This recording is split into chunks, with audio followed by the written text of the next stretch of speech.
we have a government that is acting not like a government for all the people.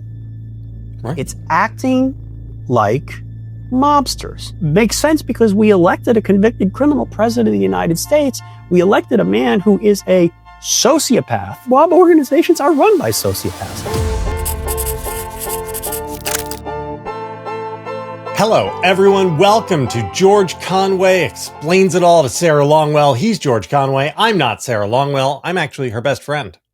My name is JVL from the Bulwark. George, it's been a minute. How are you, buddy? I'm hanging in there. How are you? I know the two of us always like to get together to talk about our optimistic view of the world. I mean, things are going great. Oh, they're just fabulous. Couldn't be better. Fabulous. So we're going to start today. We're going to start with some First Amendment stuff and some RICO stuff, since that's a thing that's happening. What amendment? Exactly. There's the First Amendment. First Amendment? So we had Todd Blanche on CNN explaining the dangerous things that are happening to the President of the United States at Joe's Stone Crab, and suggesting how the Department of Justice might use RICO laws to clean that up. Let's just listen to what Todd had to say, and then I want to ask you some questions. As you know, RICO has been used to go after like Al-Qaeda, MS-13, the Gambino family. How would something like that protest fall under a RICO charge? That's not what we use RICO for only.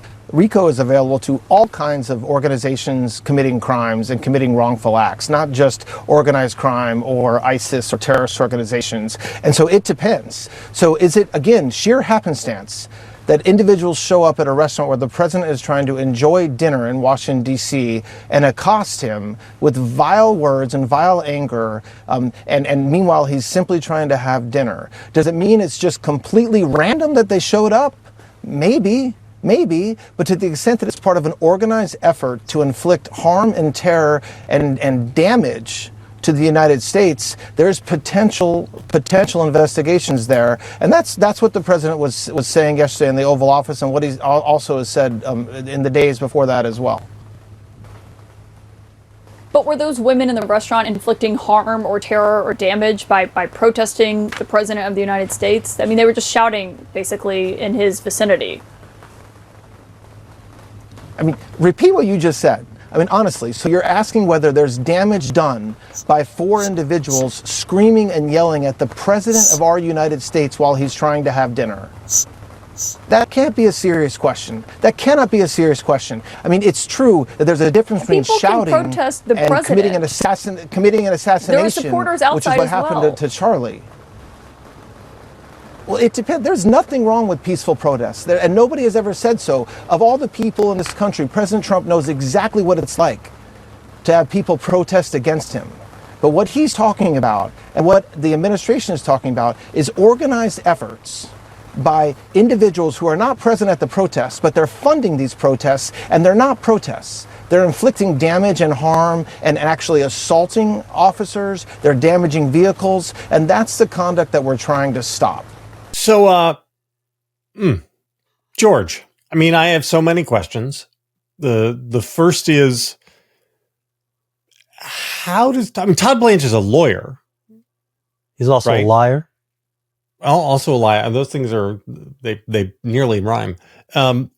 Harm, terror, and damage suffered by the President of the United States because of the four ladies who yelled at him at Joe's Stone Crab. I guess appetizers went bad. That's harm. That's harm. Is any of that actionable? Like, I mean, I just as a real. No. It isn't. That was the most absurd, gaslighting, this embarrassing display. I just can't imagine how somebody, a lawyer, a trained lawyer, a former prosecutor in the U.S. Attorney's Office for, I think, the Southern District of New York, can say such dribble. The Racketeer Influenced and Corrupt Organizations Act is designed to prohibit, punish racketeering. What is racketeering? Racketeering involves organizations that engage in a continued pattern. Literally, that's what the statute says. A continuing pattern of criminality that is specifically defined in what are called predicate acts. The RICO statute lists a bunch of things that are bad, that are predicate acts. And if you have a minimum, you have to have a minimum of 2, but you really have to have a whole series over a long period of time, designed as, done in concert as part of an operation of some sort that's called an enterprise, and to cause harm, real harm. Okay. Here are the kinds of things that I could pull out the statute in Title 18 of the U.S. Code, but the kinds of things that are on that list are murder, attempted murder, kidnapping, blowing shit up, terrorism, international terrorism, blowing an airplane up, and there can be, gambling could be, right? Fraud, illegal gambling or massive fraud. All sorts of things can fall in that rubric because it's what triggered the passage of RICO in 1968 as part of, I think, the Organized Crime Control Act was organized crime. This was designed to get the mob, the boss. It was designed so that, let's say you have a bunch of bookies and then you have a bunch of Shylocks, and you have a bunch of people who are collecting money that they borrowed at usurious rate, that they will borrow at usurious rates. And the way they collect is that you either pay up or they break your legs. And then they kill the people who don't cooperate with them or who turn state's evidence on them. All of these things. That's the kind of thing that RICO was designed to fight. Protests, no. Now, if this were if this were an organization that was engaging in violence, like shooting into the restaurant, and they did it not just once, but more than twice, over a period of long time, because there has to be continuity in the law, actually, the case law says continuity. Yeah, you could have a problem, but having people sit next to you being obnoxious in a restaurant, I mean, it's just an absurd joke. And it's really kind of pathetic. I mean, what kind of, is the President of the United States such a weak and pathetic snowflake that he can't handle somebody saying, that he's bad? It's crazy. And it's like, they had a right to be there. Unless those other diners had the right to be there, unless the owners of the restaurant asked them to leave, which I guess they probably did at some point. But even if you were trespassing in a restaurant would not constitute a predicate act under RICO because it's a misdemeanor. No, if that, I don't know. And even now, if they had actually caused some harm to the president in a manner that's prescribed by the law, and there are things you can't, you couldn't throw. If they threw a fork at the president, okay, that would be assault. How about a stone crab? Stone crab. I mean, a stone crab gets to the, you're getting to, on the sandwich scale, the Subway sandwich scale, it probably would be more serious on the, and on the sandwich scale because, stone crabs can have these sharp edges to them, and they're kind of harder than maybe pastrami might be and mayonnaise. And then, of course, it's the President of the United States. You assault the President of the United States. There is probably a statute that says you can't assault the President of the United States unless you're so it's words cannot describe how ludicrous what that man said to Caitlin Collins in that clip. And he's the Deputy Attorney General of the United States. And he's an embarrassment. Well, there's a lot of this going around inside the administration. I don't know if you I noticed that recently Representative Brian Mast of Florida introduced H.R. 5300, in which he sought to give the Secretary of State broad powers to revoke passports for U.S. citizens. And in one section of the bill, I think it's been withdrawn for now, there was going to be the Secretary of State would have the ability to deny passports to people that he determined had knowingly aided, assisted, abetted, or otherwise provided material support to an organization the Secretary had designated as a foreign terrorist organization, which, I mean, I guess could be Antifa, since Antifa has now been declared a terrorist organization. Foreign? But it's not foreign. Well, I think Antifa, because it isn't actually an organization, can be whatever you say it is. It could be both foreign and domestic. It could be both matter and antimatter, because it isn't an organization. Yes, if it's not an organization, then it can be anything. That's true. And it's up to and the way the administration works, it's the burden on everyone else to prove that their fantasies don't exist. Right. Yes, got it. So there's that. And then there is the more serious thing that the vice president said earlier this week on Fox. He was complaining about the FBI under Christopher Wray.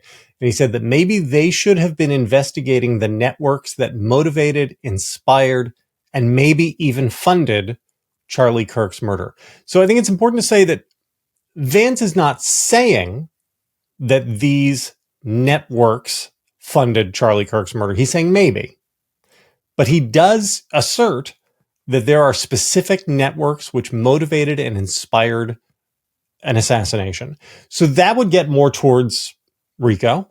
Now, I'm not saying that these networks exist, but the vice president says that they exist. He wouldn't have said this if he didn't have proof, right?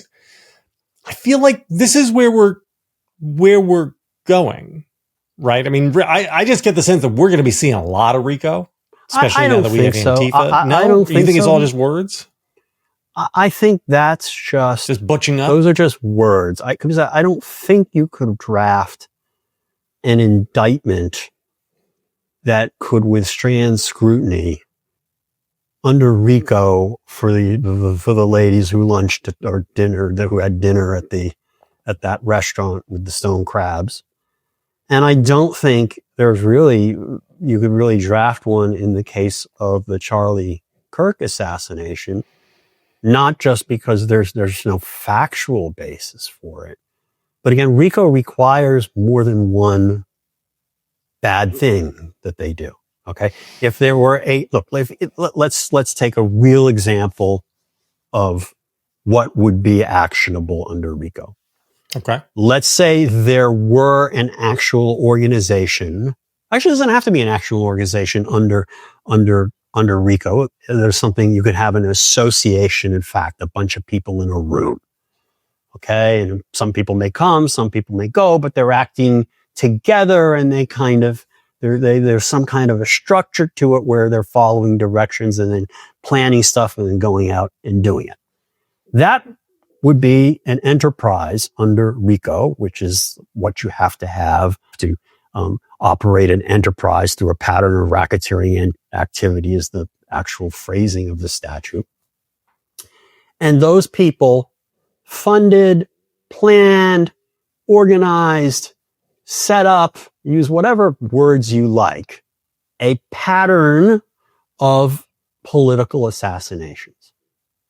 Okay, that would be an absolutely appropriate use of RICO. But there is not a shred of evidence suggesting that exists. And it's not sufficient to be saying that people were critical of Trump or people were critical of Charlie Kirk because of the things he said. They thought, it's an opinion somebody could reasonably have that some of the things that Charlie Kirk said were hateful. It's a reasonable opinion to have, but pointing that out is not incitement to violence. It is not violence. It is not illegal. It is fundamentally what I thought, based upon what I'm reading, Charlie Kirk would have understood, which is that it's speech. And that the answer to speech we've always been taught in civics class, in constitutional law class, is that the answer to speech that you abhor or dislike, even incorrect false speech, is more speech. You rebut them, you respond, which is supposed to be what Charlie Kirk was about, according to I'm pretty sure that's none. That those aren't the rules we're operating under anymore, George. Well, as of the last 24 hours, those rules. No, well, let's put it. Let's be fair. Those rules do apply, but the administration and its supporters say those rules apply to them and not to the other side. We're going to get to that in a minute, because I actually think I may know of a RICO case, and I'm just going to run it by you and see what you think about it. But first, word from True Classic. This show is sponsored by True Classic. The guys at True Classic started with a simple mission to bring premium, comfortable clothing to the masses, because looking and feeling great shouldn't come with a designer price tag. Clearly, people agree. People vote with their dollars, and True Classic has sold over 25 million shirts to more than 5 million customers. They've racked up over 200,000 5-star reviews. This brand isn't just about fabric or fit. It's about helping guys show up every day with confidence and purpose. Their shirts fit where they should, feel incredible, and don't break the bank. You get that tailored look without sacrificing comfort or blowing your budget. I've been wearing True Classic for a while now. You can feel the difference the moment you throw one on. It's tailored where you want it, relaxed where you need it. No bunching, no stiff fabric, no BS, just a clean, effortless fit that actually reflects your real life. George, are you one of those 5-star reviews? Yes, I have purchased some True Classic tees, and I just think they're incredibly comfortable. I think they're really, really good for, semi, kind of casual, business casual kind of wear. Like, for example, sometimes I've done TV hits. I also have these fancy sweaters that cost hundreds of dollars that I put underneath a jacket, but nobody on television can tell the difference whether I'm wearing a Xenia sweater or a True Classic t-shirt underneath my coat, my jacket. I love that. Right? And it looks great. And I hate ties. So, I'm a big fan of True Classic. I'm with you, brother. So forget the overpriced designer brands. Skip the cheap throwaway stuff. True Classic is built for comfort, built to last, and built to give back. You can find them on Amazon, Target, Costco, Sam's Club, or head to trueclassic.com/askgeorge to try them out for yourself. All right, George, I want to run this past you. So yesterday, Brendan Carr, the head of the FCC, goes on a podcast, Benny Johnson's podcast, and he complains about Jimmy Kimmel. And what he says is that he really hopes that some of the local affiliates who may or may not have business before the FCC would decline to air Jimmy Kimmel's show, and that the Walt Disney Company, the parent company of ABC, would get rid of Jimmy Kimmel. And he says that this is going to happen one way or the other. And here's the direct quote. It can be the easy way or the hard way. Shortly after he's done, a company which owns local affiliates, which is attempting a merger, which requires FCC approval of Brendan Carr, goes and does what he requests. They say, we're not going to air Jimmy Kimmel. And then shortly after that, ABC yanks Jimmy Kimmel off the air. That sounds like racketeering in a way, right? I mean, this is like the whole racketeering thing is that if the Godfather says, it would be terrible if something happened to that gentleman as he was walking home at 8:00 on Bleecker Street tomorrow. It would be awful. And then somebody goes and whacks the guy on Bleecker Street. You could say, okay, well, the guy who whacked him is the criminal, but also the Godfather gave the order, right? This is like racketeering. It's a pattern of criminality. Right. This isn't, you have to put on experts to talk about how the mobsters communicate. Right. So again, I want to be clear. We're not talking about criminality, but we are talking about a clear and organized pattern to get around the First Amendment by using the power of government. Right. No, that would not. I mean, it almost seems like that's the racketeering.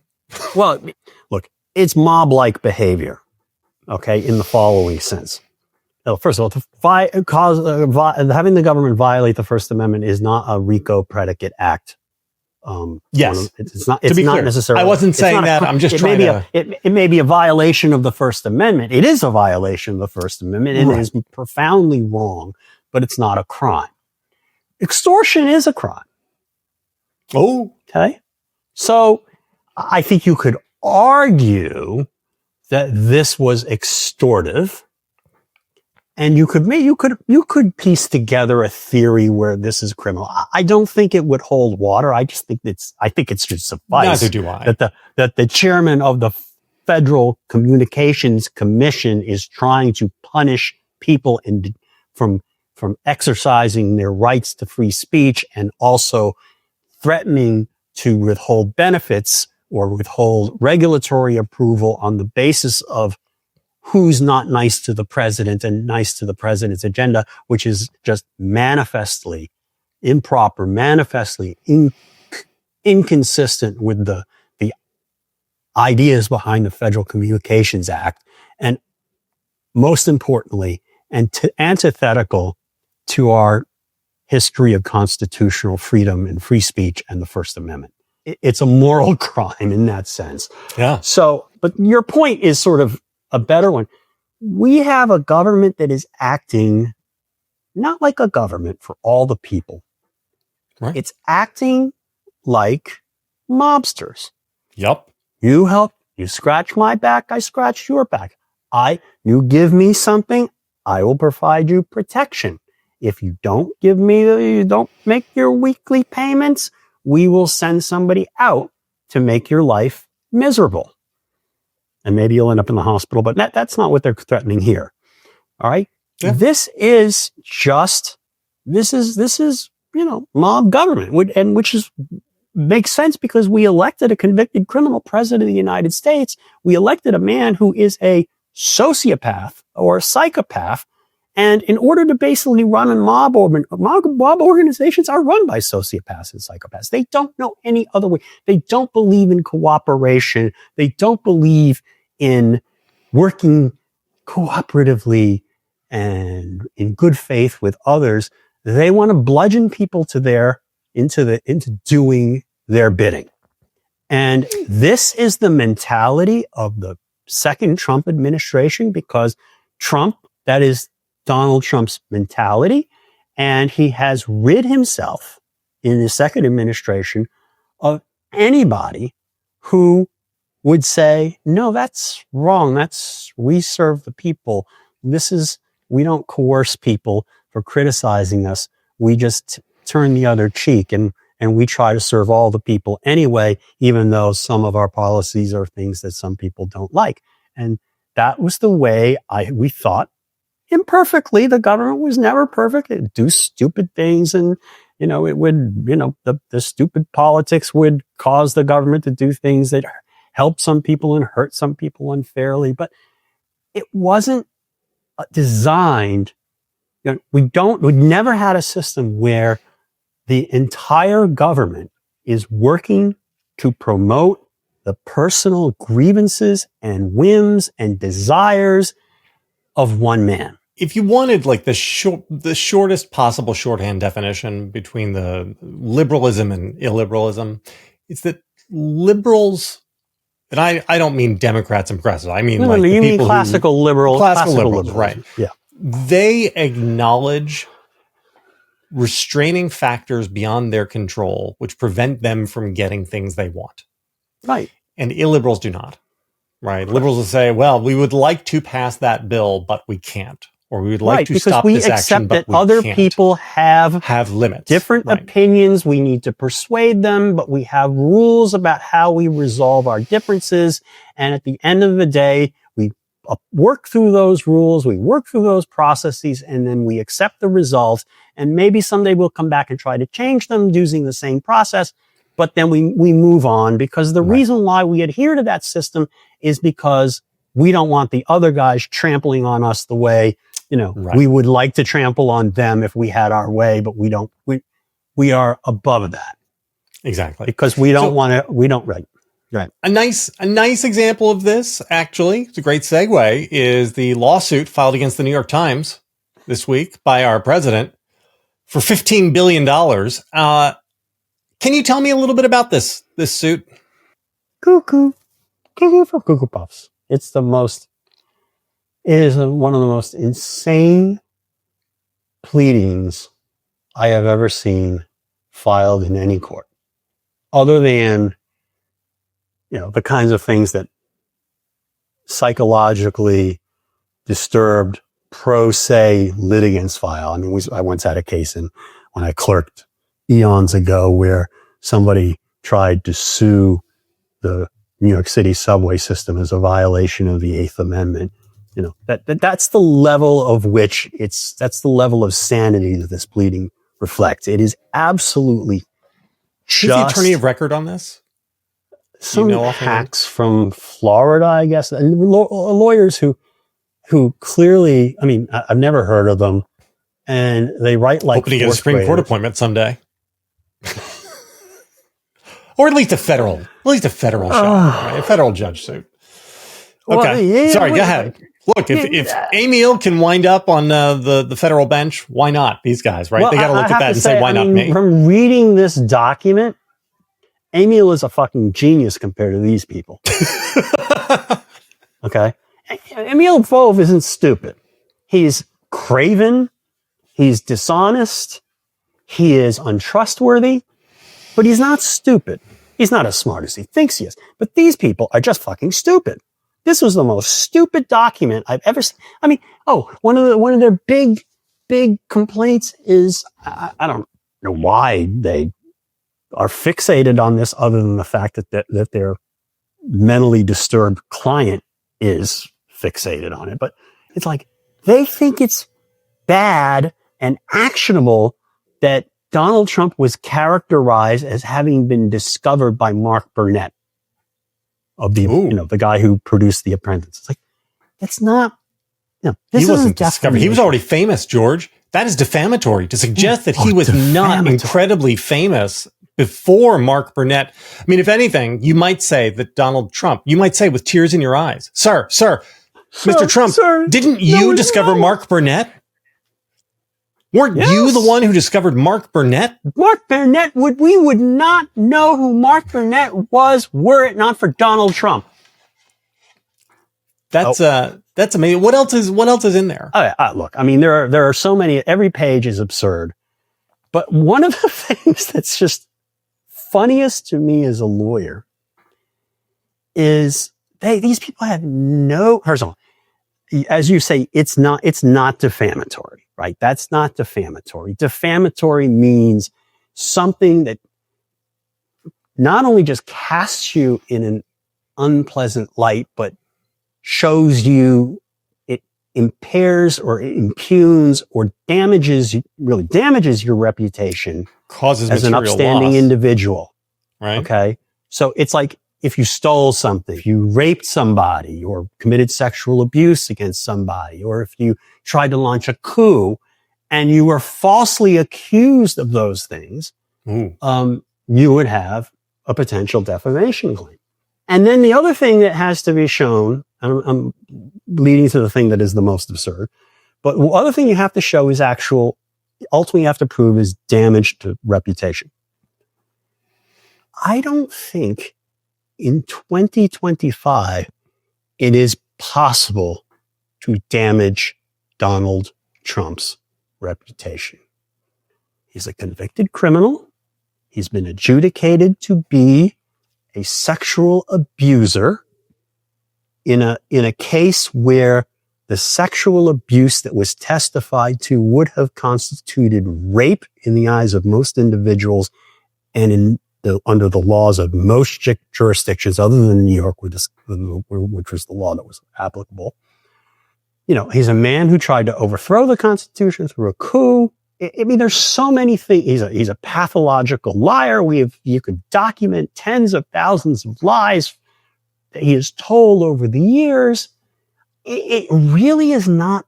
I mean, Donald Trump there's a phrase that doesn't have a real legal significant, but it's sort of a phrase that libel lawyers have. Is like when somebody really can't show damage to their reputation because it's so bad, they're considered to be libel proof. Donald Trump is pretty much libel proof. Okay?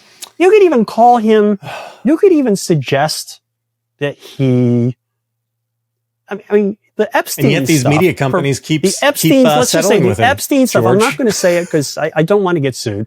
But the Epstein stuff provides a basis to say things about Donald Trump that they couldn't say about us. Okay. We'd have a lawsuit. Right. We could sue him. So there's that. But the thing is, too, these are lawyers, right? A lot of this stuff is just dribble.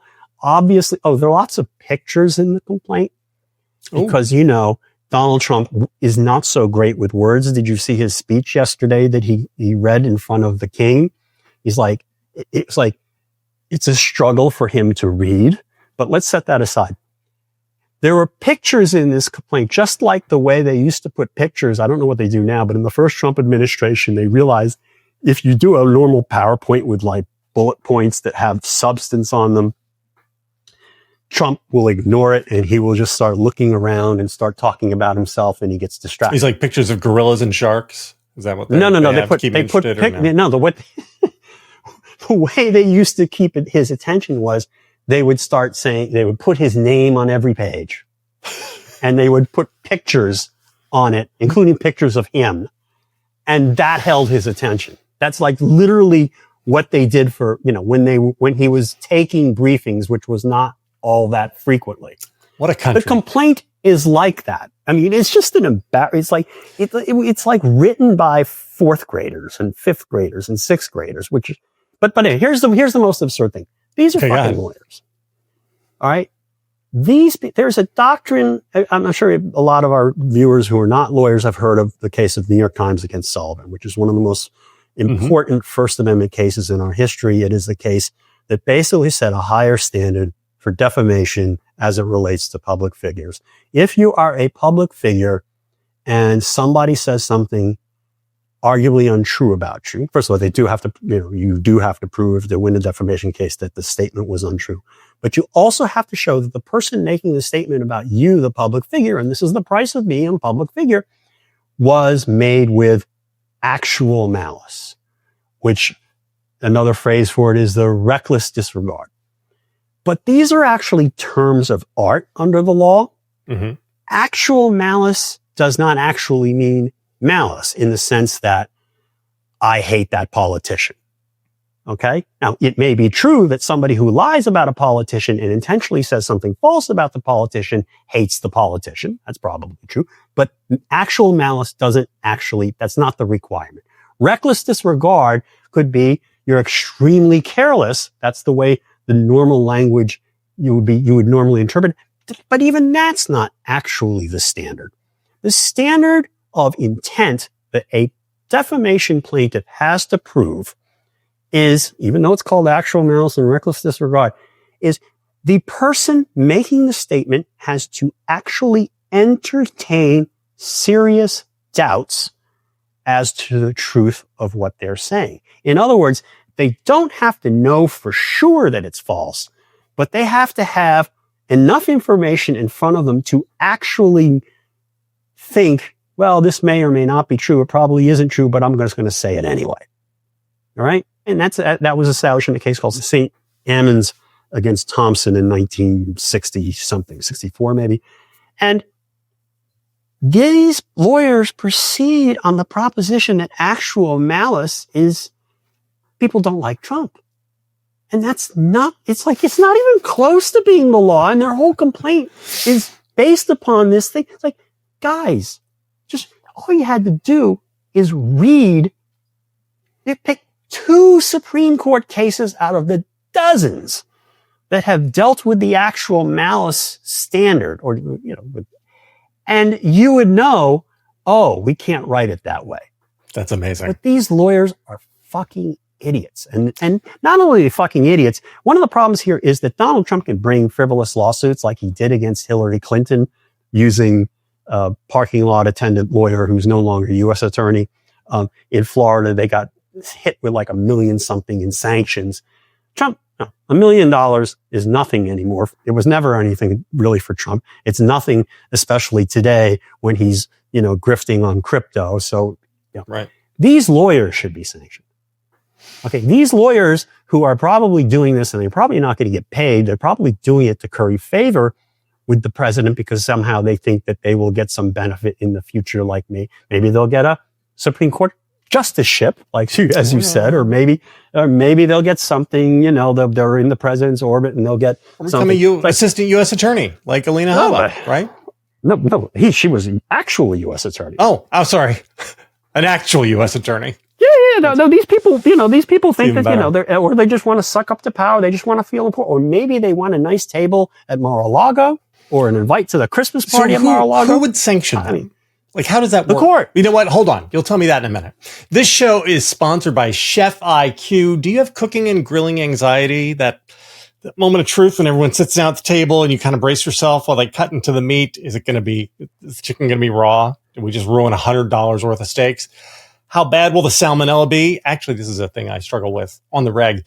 That's all changed with Chef IQ Sense. It's the wireless cooking thermometer that turns you into a master chef. It works for all types of cooking, grilling, pan searing, roasting, everything. It's so easy. You just insert the sensor into your steak, chicken, fish, whatever you're cooking. Open the Chef IQ app. Choose how you want it cooked, rare, medium, well done, any preference. With multiple probes, everyone gets exactly what they want.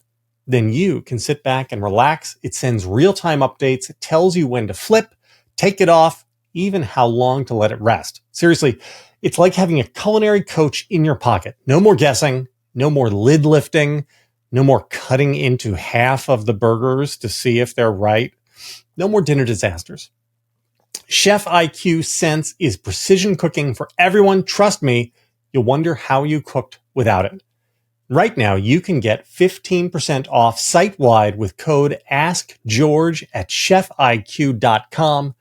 That's chefiq.com, promo code AskGeorge. George, this is one of those things which really is a game changer. I don't know about you, but this grilling anxiety, totally a real thing for me. Especially if you're grilling, like as the light is changing around daylight savings time, because different lights, when you sort of look into it, maybe the meat looks a little pinker, maybe it looks a little darker, and then you get it. Anyway, Chef IQ, it's genius. All right. So, tell me, how do the sanctions work? Who would do this? Are there ways to stop lawsuits like this? What's going to happen next? Is this thing just going to get tossed? Or is he going to be able to talk about his $15 billion lawsuit for forever? It's going to get tossed at some point because the New York Times actually has good lawyers, and the New York Times defends the New York Times probably has a whole portfolio of libel actions at any given time, most of which we probably haven't even heard of. Right. And so, they have in-house counsel that deal with this. And then they have very, very skilled outside counsel that are managed by the inside counsel. And they've handled cases that are much, much, much more substantive and potentially dangerous than this one. Because, you put out a lot of words, something bad is going to happen sooner or later. This lawsuit is a joke. And this lawsuit will be dismissed handily and readily soon enough. And the New York Times is just going to, they'll file their motion to dismiss and get rid of it. How long will that take? It really depends on the judge's docket and the judge's workload. These months or years? Look, I'd like to think that if I were a federal judge, I'd be pretty fast in terms of, I never liked it when judges took too long with decisions because it really is bad for the system. But this isn't hard. This is a particularly easy case. And I could see some judges in this country would dismiss it, what we say in the law, sua sponte, on their own motion because it's so frivolous. But, I don't think this case, and again, unless you have a judge who is swamped or old and lazy or something, or who doesn't move quickly. I don't know who the judge is. I don't know why they picked this particular district court, which actually doesn't, it's in Middle District of Florida, not even the district in which Mar-a-Lago was in. I don't know how fast the judge will rule, he or she, but in the normal course with any decent judge, this will be gone in a few months at the latest. And I think the real question would be the sanctions that we were mentioning. And what a federal judge can do is there are a number of provisions, both under the federal rules of civil procedure and under the United States Code Title 28, that permit courts to sanction attorneys or litigants for filing frivolous pleadings. And in fact, when you sign one of these pleadings, there's a signature page at the end of every complaint, and you saw the signature page on this one with those lawyers that we've never heard of. You are representing, under Federal Rule of Civil Procedure 11, that you have a sound, factual, and legal basis for the claims that you are asserting in the complaint. And there is no way, there is no way any reasonable lawyer could have drawn that conclusion and signed their name to that pleading consistent with their obligations under Rule 11. And, I basically think that what should happen here is, after a case is dismissed, the court can, they can make a motion to dismiss and also say, we also would like Rule 11 sanctions. And the court can issue an order to show cause where you have to say to the defendants, not only we're dismissing the case, but you have to show us why you think that you had a basis to bring this lawsuit. Because it certainly doesn't look to me, I'm the federal judge speaking here, sure, that you had a basis. And I think this would be the perfect case for Rule 11 sanctions. And the New York Times hires good lawyers. So this is, even though this is a frivolous complaint and you could have a decent second-year associate write the brief to dismiss it, it could be expensive for these small law firms. Not for Donald Trump. I mean, Donald Trump, Can it's we, one Can we small, kick like, the New York Times for a minute, though? Yes. Guys, I just want to kick the New York Times. So this is the Times' public response. This lawsuit has no merit. It lacks any legitimate legal claims and instead is an attempt to stifle and discourage independent reporting. The New York Times will not be deterred by intimidation tactics. That's very, very good. I don't know if you remember Joe Kahn, the executive editor of the New York Times. He sat down for an interview with Ben Smith about a year ago when we had this election where Donald Trump was one of the two candidates for office. A guy who was a convicted felon and had attempted an insurrection. Yeah. And Ben Smith asked Joe Kahn, he said, is there a reason that the Times is clearly reluctant to talk about the stakes of this election and the threat that this guy poses to democracy? And Joe Kahn said, it's our job to cover the full range of issues that people have. At the moment, democracy is one of them, but it's not the top one. Immigration happens to be the top of the polls, and the economy and inflation is second. Should we stop covering those things because they're favorable to Trump and minimize them? And now the authoritarian is trying to stifle your independent reporting. Fuck you. Couldn't happen to a nicer guy. All right.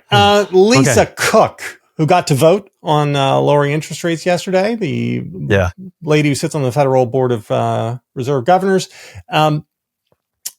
So I want to talk a little bit about what's going on with her lawsuit. So Trump fired her for cause. She decided to fight back. God bless her. An appeals court has rejected Trump's attempt to fire her so far. We've also had reporting that the cause which was levied against her appears not to be true for her, but does appear to be true of other cabinet level appointees within the Trump administration, possibly, allegedly, including Scott Bessent. So I guess my question is, though, does any of that matter? Because it does look to me like going forward, this just winds up at the Supreme Court. And once it's at the Supreme Court, the question isn't really about cause. The question is really like unitary executive. Yep. Can the president just fire Fed members? Forget all this stuff about showing cause or not showing cause. Those are distractions. And the Supreme Court is just going to say yes. Yeah, I think that's a not unreasonable view of the case. And I think if I had to bet where this was going, that is at least 50-50 on that. I mean, we've talked about the whole question under the law, under this case called Humphrey's executor. We've talked about it in the context of the FTC commissioner, because Humphrey's executor was actually about the FTC. I mean, the ultimate question that's going to determine not just this case, but the cases involving other people that Trump has purported to and remove over the last several months, it is going to come down to what restraints can Congress put by statute on the president's ability to remove officers who are exercising executive power. And there's a lot of reason to believe, as we've discussed in the past, that the Supreme Court is ready to say, a majority of the court is ready to say that Congress really can't restrict those removals, because the president, in order to exercise the kind of control that he is entitled to exercise under Article 2, Section 1 of the Constitution, which says the executive power shall be vested in a president of the United States. It's all his power, and in order for him to exercise his power, he has the authority to remove basically people at will. I mean, George, it's clear as day that the founders wanted a king. They wanted a, not even the king can do this today, right? The king can't even, Charles can't remove officers today, right? Because the king is actually subject, the sovereignty resides in the king because he embodies the sovereignty of the United Kingdom. But the power of government is actually in the king in Parliament. And so if Parliament passes a law that says the king can't do something, constitutionally he can't. Of course, but we have a much, we don't quite look at it that way, even though we're not supposed to have a king. And I have to say, the arguments, I have more sympathy than most critics of the Trump administration for the argument that somehow the removal authority cases from Humphreys and executives went the wrong way. I go back and forth on what standard I would apply instead, which is hard. Because I don't think, I do think Congress should be able to put some restraints on the executive's power to remove people in certain positions. But I sympathize with the notion that you can't just take executive power, for example, like the FTC has this multi-member body, the SEC has this multi-member body. Their people are appointed for terms, can't be removed, other than cause. Like you couldn't put the entirety of the executive power into a committee that the president appointed but had limited power to remove. You couldn't do that to the defenses. There has to be some line. I honestly don't know what it is. I think that maybe if you gave me a position at a law school and locked me in a library for 2 or 3 years, I might come up with a position that would probably be wrong. But the problem here is the practical results of taking that law that everyone has relied upon, that Congress has relied upon for basically a century, and just sort of throwing it out, it's really drastic, because one of the things about the Federal Reserve is that people have relied on its independence, that it's not subject to the political whims of who's in Congress and what the president wants at any given moment. They have specific objectives in regulating the money supply and interest rates that are designed to promote growth without inflation. And that sometimes requires them to do something that presidents don't like. If we see some inflation, they may have to raise interest rates, which could cause employment to drop. And, presidents don't like that happening when in years ending in 4, divisible by 4. And Donald Trump obviously he doesn't really, he loves debt. He loves owing money. So he doesn't care about inflation. Inflation's great because it means that the amount of money that you pay is worth less than what you agreed to pay when you borrowed in a non-inflationary time.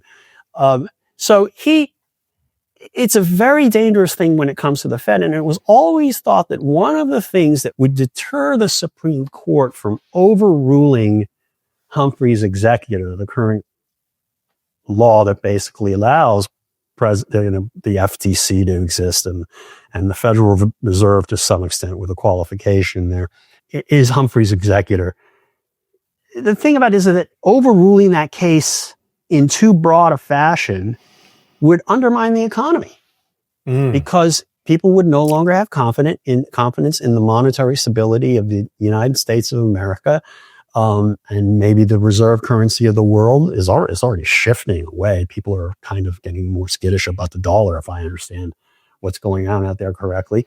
I mean, it would have grossly detrimental effects to the United States. And if people stop buying dollar-denominated debt of this hugely debtor nation that is running huge deficits and increasing its debt significantly with each year, it's like all of a sudden our borrowing costs could go up, and that would compound the problems that we now have, including problems caused by tariffs. George, so yes, buddy, I got some good news for you. I never get to do this. I never get to bring you good news. I am fully confident that the Supreme Court is going to course correct on this. I just know it'll happen. Because the next time there's a Democratic president, if he wants to, say, remove Federal Reserve Chairwoman Maria Bartiromo, the court is absolutely going to understand why the president is not a king and he has to abide by limits. And that will prove to the rest of the world that our Federal Reserve Bank is independent. Yeah, after the dollar has been decimated. But okay. All right. This show is sponsored by Hexclad. You know, my kitchen is full of stainless steel pans that are hard to clean and nonstick pans that you have to replace like every 6 months. That is, it was full of those things until we found Hexclad, which is a staple when we're cooking. They are fantastic. I am a big egg and pancake maker. Big pancake maker. That's like dinner 7 or 8 nights a week in my house, George. The kids will often, with the old pans, cut them up, scratch them, nick them when they go to butter the pans. Not the Hexclad. They last for forever.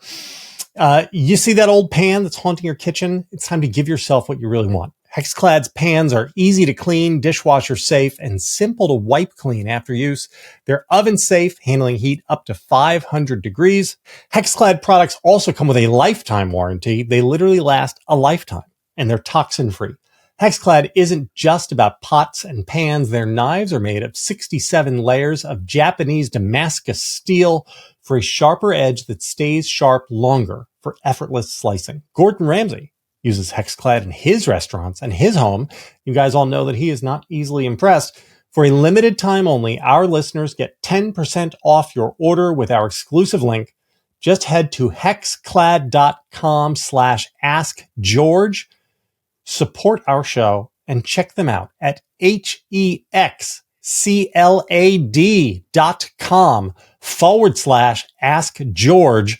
Make sure to let them know that we sent you. Bon appetit. Let's eat with Hexclad's revolutionary cookware. All right, we got to move on to Letitia James. The Trump administration is trying to convince prosecutors in Virginia to bring charges against her for mortgage fraud. This despite the fact that investigators have not found any evidence supporting these charges. They've been at this for like 5 months, George. And last month, Ed Martin sent a letter to Letitia James's attorney where he said that if she resigned from office as the New York Attorney General, it would, quote, serve the good of the state and the nation, and her resignation from office would give the people of New York and America more peace than proceeding. he would, quote, take this as an act of good faith. So Ed Martin said that he will stop investigating her if she resigns. Is that legal? That seems like extortion. Or is it not extortion when the government does it? It's probably not extortion when the government does it unless they're doing it for some, personal benefit. I don't know. I haven't thought that through. I mean, look, Eagle Ed, is it Eddie Eagle or Eagle Ed? Whatever what they call I think it's Eagle Ed. It's his preferred Eagle marker. Ed. I don't think he's ever read the Just DOJ manual. And I don't think this is the proper way to do what has been done in the past. It is not uncommon. And this is not a defense of Eagle Ed because this is not really what he's doing in a fair fashion. Sure. It is not uncommon in political corruption cases for settlements, meaning plea deals or decisions not to prosecute or non-prosecution agreements, to include a resignation, an agreement to resign, and an agreement to refrain from participating in public office. It is a card that potential or actual defendants in public service who are being charged with political corruption can kind of get out of or minimize jail. What if they haven't been charged? Well, it could happen. Well, here's what I'll give you an example that actually has happened. Okay. Spiro Agnew. He was investigated while he was vice president for accepting bribes payoffs that he was receiving, a stream of payments. He continued to receive them as vice president, but they were for his work or corrupt actions as, I think, first county executive for Baltimore County and then governor of Maryland. He was taking cash basically for approving racetracks, something like that. And the investigation started in the U.S. Attorney's Office in the District of Maryland, and some really dogged young prosecutors there made the case, and they went to the Justice Department, and the Justice Department said, wow, you got a case, and the Justice Department, which was then run by Attorney General Elliot Richardson and I think Deputy Attorney General William Ruckelshaus, they said, go do this. And the way the case was ultimately settled was that, and he hadn't been charged, but they negotiated with Agnew's lawyers an agreement that he would resign the vice presidency, and there would be an indictment, a criminal information filed, and charges would be filed in the U.S. District Court for the District of Maryland, I think in Greenbelt, and he would plead no contest, and he would get no jail time, and he would go back to private life. So it is in the Justice Department manual that one of the objects of political corruption investigations and political corruption charges and indictments is to basically remove the bad people from office so that state and local and federal government can function without corruption. Poor Spiro, just a man before his time. It's a legitimate public policy interest. But this is bullshit. That's not what he's doing here. This is all designed. This mortgage fraud thing is, first of all, it doesn't really involve political corruption or the abuse of office, first of all. All right. And second of all, it's factually questionable in a lot of these cases. There's disclosure of assets. When you file, anybody who's applied for a mortgage, they want to know what other properties you have. Yeah. So they'll know, he's got this house in here and this one here. One of them isn't a primary residence. And it's the truth of the matter is that you could have two residents. You could have one buy as a primary residence. You could still have the mortgage, and you could decide, I'm going to keep that house, but I want to move someplace where there are trees and birds, and I want to live there most of the time. So I want to get another private residence, and that's going to be my new public residence. And it may not be my primary residence, and that may not be a crime, because when you signed one set of papers, your intent was one thing, and when you signed the other set of papers, your intent was the other. And it's not a promise that you're signing that you're this. You can't ever. When you sign that mortgage for 30 years, go anywhere. It can't be your primary residence. Right. I mean, the facts here are, I have to know, I've never studied mortgage documents. It's like, do you read those mortgage documents? It's like, maybe you've committed a crime. You don't even know it. You got to show criminal intent. These cases are weak. Okay. These cases are weak, but Trump likes them because Letitia James brought cases where there were papers that had inaccuracies in them. Oh, yes, she's a black woman. She is a black woman. I mean, I do notice you don't think that has anything Lisa to do Cook. with it. Yeah, I'm just saying. Oh, interesting. Just saying. Yeah, okay. So this isn't about that. This is about the case that Letitia James brought and won, and then where the damages got cut back recently. And got remanded, or I don't know what's going to happen next with it. And the fact that it involved paperwork in real estate, and this is about retribution.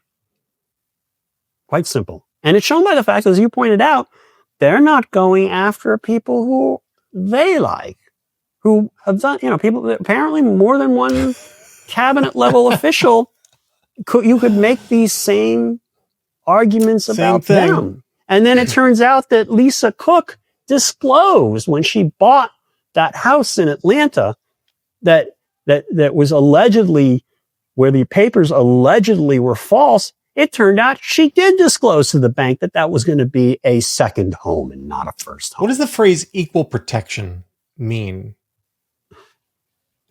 Equal, yes. I mean, it does seem like laws are supposed to be equally applied, but maybe. Yeah, the laws will be equally applied. And yes, I mean, I think you could raise an equal protection issue about people being treated differently because of their political views. Or their race. We're going to get to that in a minute, but hold on. This show is sponsored by OneSkin. If you've been noticing hair loss, thinning, or shedding lately, you have to hear this. The scientists at OneSkin have developed a scalp serum called OS01 Hair that targets the dysfunctional aging cells that cause it. In a clinical study, participants saw, on average, a 40% increase in hair density after 6 months. And in a consumer perception study, 75% had new hair growth after just 3 months. For those of you familiar with OneSkin, you know how their patented OS01 peptide is scientifically proven to target aging at the cellular level. It's what powers their skin and sun care. Now it's targeting age-related hair loss and thinning. George, what have you liked about OneSkin? I am the guy who's never moisturized ever once. Oh, I love it. I use it all the time. Yeah. I never really used it before, but I'm getting of age, and it actually has, it makes me feel better and it makes me look better. And, I mean, it keeps my skin from drying up, and it keeps my skin moist, and it keeps my skin kind of healthy. And I like that. I confess I have not tried the hair thing yet. I'm going to go right out and get some and try that. Me neither. But my hair's okay. I feel like I need it. Okay. Yeah, you've got great hair. Yeah. I could use it. If the OneSkin people want to send some of this stuff my way, I'm there for you. OneSkin customers have been obsessed with this new launch, saying things like, my hair feels fuller and looks smoother and shinier, and I already see a few baby hairs growing around my hairline. OS01 Hair is drug-free, prescription-free, and since the texture is a lightweight, water-like serum, you can style your hair like normal. OneSkin was founded in 2016 by an all-woman team of scientists with PhDs in skin regeneration, stem cell biology, immunology, and bioinformatics.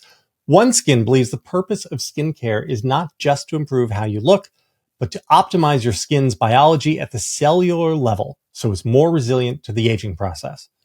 OneSkin is the world's first skin longevity company. By focusing on the cellular aspects of aging, OneSkin keeps your skin looking and acting younger for longer.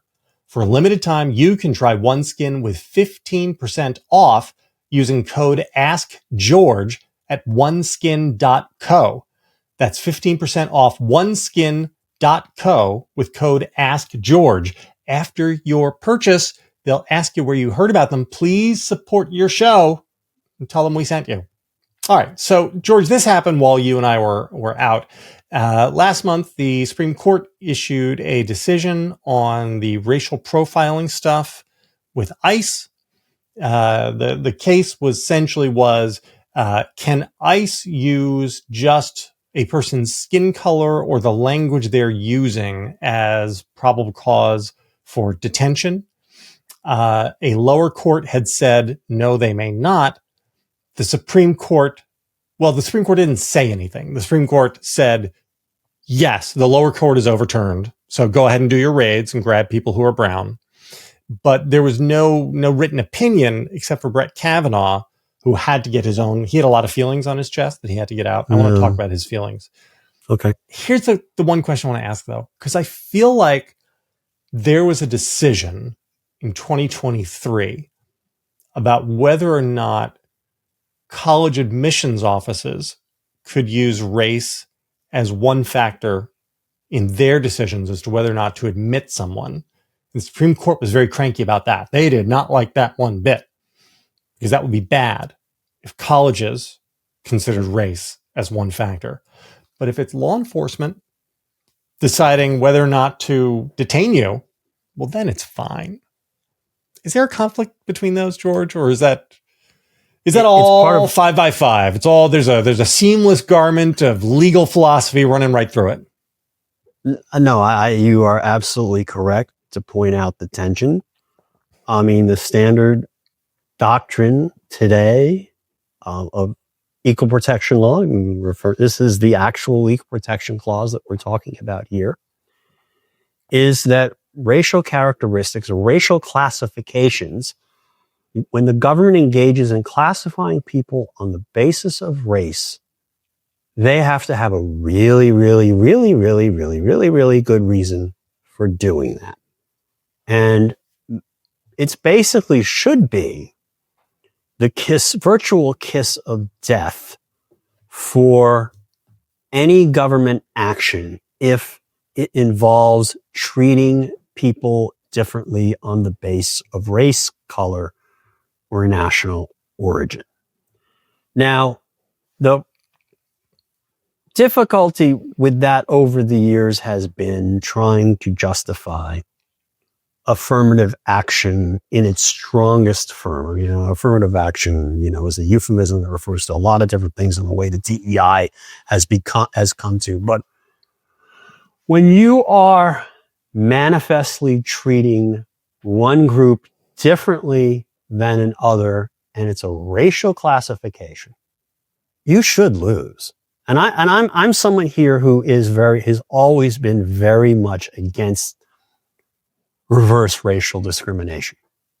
Okay. I'm not like some people, and I'm not going to be inflammatory by naming any names, who use this issue as race baiting, because that's even more offensive to me. But yeah, I get it. I don't think that the government should be able to say, we need a 10% quota or a 15%, the state of California, and acting through the chancellors of the University of California at such and so can say, we got to have a class that's 15% of a certain race, and we're going to treat people differently to get there. And that is in fact still, that is illegal even under the Bakke decision in the 1970s. The question is, well, what actually is sort of not quite engaging in direct racial discrimination, but kind of using proxies for it. And the standards have been kind of looser for if you're trying to help racial minorities than they are if you're trying to help white people. And I've always had some discomfort with that. But this is a no-brainer here. Okay? If you're saying that it's bad to discriminate against white people in, college admissions, I don't know which case you were just referring to there, which I think it is, although I would figure out ways to try to help disadvantaged people, to try to create, I do think that it's better to have classes of students that are diverse geographically, talent-wise, and ethnically and whatnot, because I think it creates for a better learning environment. But if you engage in direct racial discrimination, the government should lose most of the time, almost all of the time, unless they really have something good. And this is real racial discrimination that they're engaging in, because the number of people it's like, you can't assume when you're walking the streets of Alhambra, California, that somebody who has dark skin and black hair and speaks with a slightly Spanish accent or something like that is, an immigration scofflaw. That doesn't make any sense. And it is absolutely 100% racial discrimination of the sort that traditionally, since, over the last 50 years, I mean, let's leave apart Plessy and the area between Plessy and Brown. It's illegal. This is antithetical to what we've come to understand the Constitution to mean, and what the framers of the 14th Amendment, who were way ahead of their time, intended to mean when they provided that all people should be subject to the equal protection of the laws. And it's an outrage. So what does it say to us that the majority, and I actually give Kavanaugh some credit for putting his reasoning down on paper. Yeah, at least we know what he's thinking. Right. But for the majority, I can understand the majority not issuing an opinion if it was upholding a lower court. But they're not. They're overturning a lower court decision, and to just do it silently. Yeah, no, that is case absolutely. Which is so. Is that contempt of America? I just don't contempt of the American people. Whether it's contempt of the American people or contempt of, it's a very, very, it makes understanding and enforcing and applying the law much more difficult. And it is becoming an object of absolute frustration, if not rage, on the behalf of lower court judges of all sorts of ideological and persuasions. Because it's like, they don't know what the law is, but they're somehow obligated to follow these, what are called shadow-docket decisions or emergency docket decisions, when the court doesn't actually say why it fucking did what it did. Right? It may be, it could be that there's some unique aspect to this case that made it insufficient to have relief. But again, as you say, if you're reversing the district court, which actually explained its reasoning. Right. This is what I'm saying, right? You have no idea which proposition, which step in the logical chain that the district court used to get to the result that the district judge got to was wrong. And you have no idea whether, if you're coming up with a case that's similar or slightly different, what is it? Is this case different or the same? The way we apply the law is we try to match up the cases in front of us, if we're a judge or if we're lawyers arguing a case, with what's happened in the past. And we make arguments. This case before Your Honor is like case A, where the party on my side won. And the other side will say, well, but there's case B. And then you start getting in an argument. Well, what's similar about A and what's similar about B? If the court does not explain itself, lawyers have no idea what to argue. And judges who are supposed to be bound by the decisions of the Supreme Court don't have any idea what the decision is that they're applying that they're supposed to be bound by. And it is really, it's really, really problematic the way the court has been overturning temporary decisions or preliminary decisions of the lower courts without telling anybody why they're doing it. And they're doing it not because they want to cause difficulty, but they're doing it because they're not really institutionally and temperamentally suited to this kind of litigation. Look, it's a 9-person court, and you're going to get, you present something for now under a deadline. Well, it's a 9-person court For now, George. For now, it may be, God only knows. I mean, the Democrats would make it a 200-person court and Trump would make it a 1-person court. Chief Justice and Associate Justices, or a 3-person court, a 2-person court. Where are you on expansion? I ask Sarah this once a month.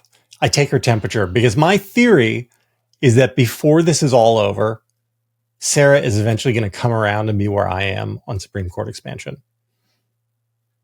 Yeah.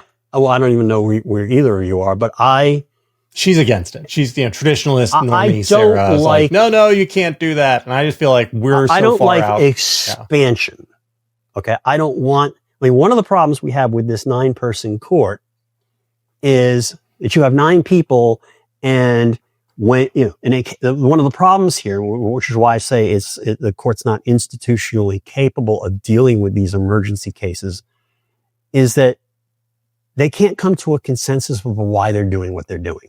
So That's why they don't write anything. It's because, 3 justices may think one thing, 1 justice may think another, and 2 more justices may think something else, but they don't have time to explain it or harmonize their views or talk to each other to try to say, okay, I see what you're saying. Maybe we can craft something in between that at least provides some guidance to the lower courts. It's just, they're not institutionally capable of it. And I think expanding the court to make it a 15-member court or a 13-member court is not going to help that problem.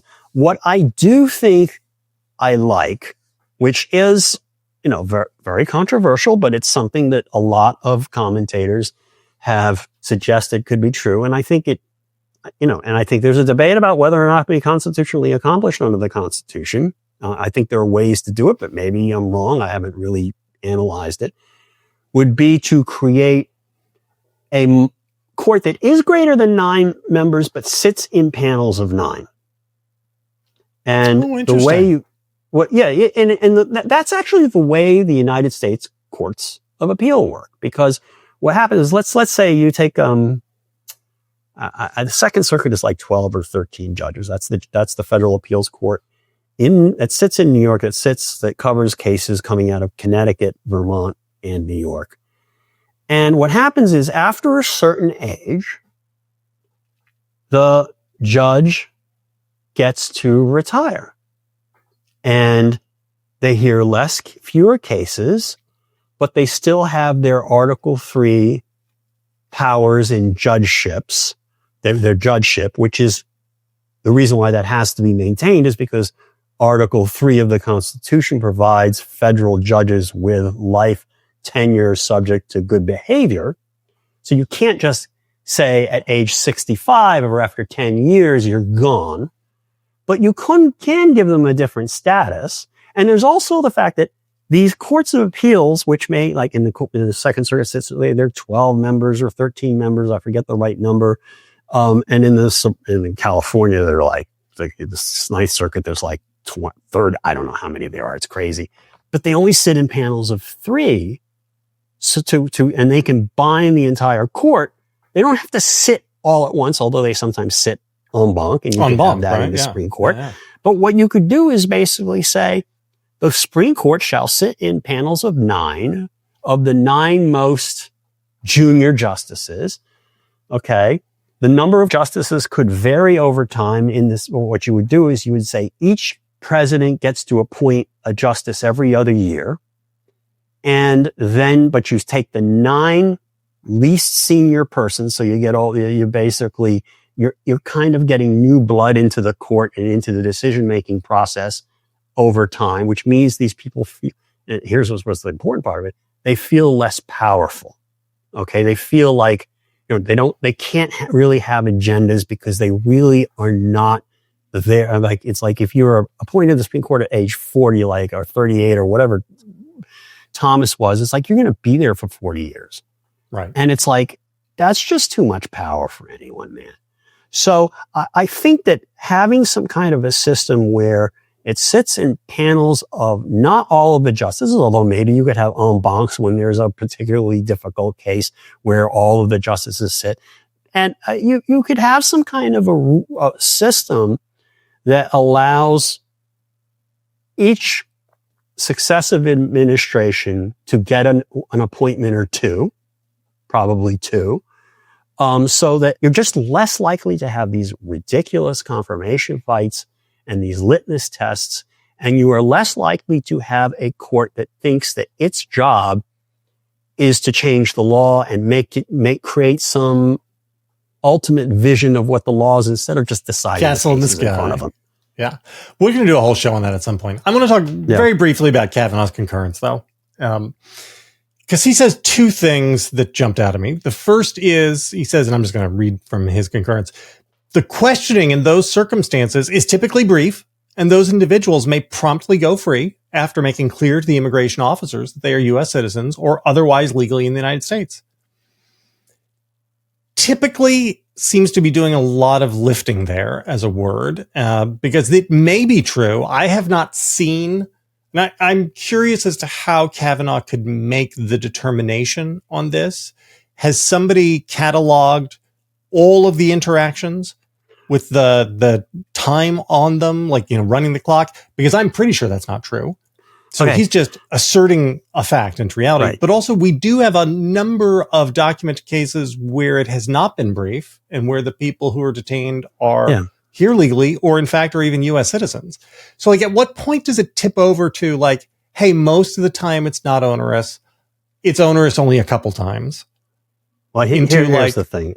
Yeah. This goes back to my point about the court being institutionally and temperamentally incapable of handling these expedited cases. I mean, Brett Kavanaugh is a smart guy. And, I've met him. He's a nice guy. But I don't think he's ever tried a case. I don't think he was ever, maybe he was for a very brief period of time in his career. George! But here's my point. My point is, and that's one aspect of it. The other aspect of it is when these cases go up to the Supreme Court is used to dealing with cases where the record is well developed. There may be a full trial. There may be a summary judgment record with lots of papers and findings that they have to defer to, made by the lower courts. Or it may well be that the issue is purely one of law by its nature. Like, for example, the birthright citizenship case. There's really no factual issue to be resolved there, except in individual cases. But that's easy once you decide what the law is. Appellate courts, and particularly the highest appellate court, 2 levels above reality, where the case gets tried and where you have witnesses and you look at the documents and there's people actually studying what the hell actually happened on the ground in the manner that you're discussing. How is this really applied? You can't just, you can't try a case and just, it doesn't happen that one side says, oh, it's just 3 minutes of questioning and the court accepts that. The other side gets to put on evidence and say, no, that's not how it happens. These people are hauled off and they're beaten up and then they're held in jail for 5 days. And then sooner or later they say, oh, you've got a passport. We'll let you go. We don't know. It could be either. It could be both. That's why we have trial courts to hold trials. And the whole purpose of these emergency cases, these temporary restraining orders and preliminary injunctions is not to decide the whole case permanently or to even decide the facts of the case in a binding fashion that can go up and have deference in the courts, in the courts of appeals and the Supreme Court. It is to preserve the case so that you can have the trial to actually find out what the fuck was going on. But when you have these cases going up to a Supreme Court that doesn't have time to even agree on a rationale, and you have justices like Kavanaugh, who basically, I don't think have, maybe he's tried a case, and then I apologize, he can sue me for libel. But I don't think he's got a lot of experience in sifting through facts and questioning witnesses and understanding the nuances of evidence. Okay. I mean, he's better off as an appellate judge where you have specific findings that have been affirmed by a court of appeals that then you have to accept. as the basis for your legal decision. This court, again, is just not set up to do this stuff. Well, okay. Now, and I understand they have to do it from time to time because sometimes there are egregious things that happen in the lower courts, and it could be that a temporary decision of a lower court creates some kind of a harm that's just not justified by what's presented to the court. But it's an example of why the court needs to stay away from these cases and not issue these decisions, except when it's absolutely positively necessary to prevent some really bad thing from happening as the result of an erroneous preliminary or temporary decision of a district judge.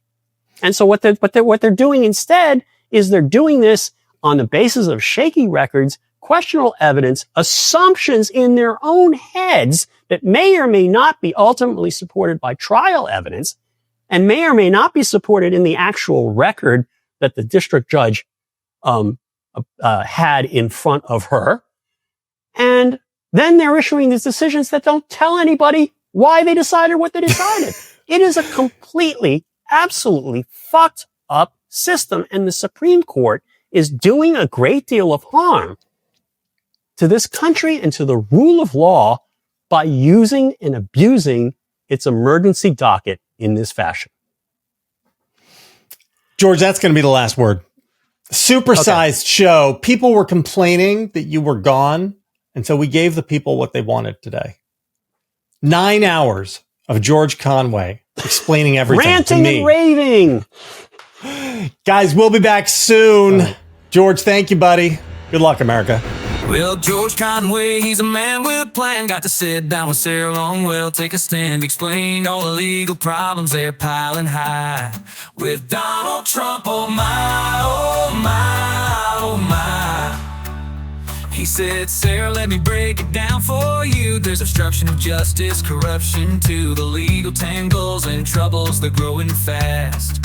It's a storm that's gonna last and last. Oh, Conway, tell them well all about it. Those legal problems can't live without it. From the Emoluments to the Russian ties.